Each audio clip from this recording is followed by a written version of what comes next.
तुला कायमची पोरी दौलत ही 3 लाखाची ग देईन तुला कायमची पोरी दौलत ही 3 लाखाची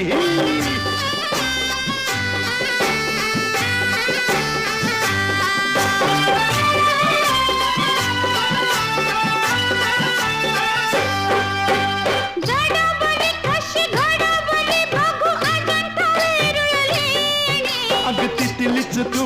मूर्ती ग तुला चोरून आणलाय कोणी लय झालं बाई वय झालं मला चाहूल लागली धोक्याची हो देईन तुला कायमची पोरी दौलत ही 3 लाखाची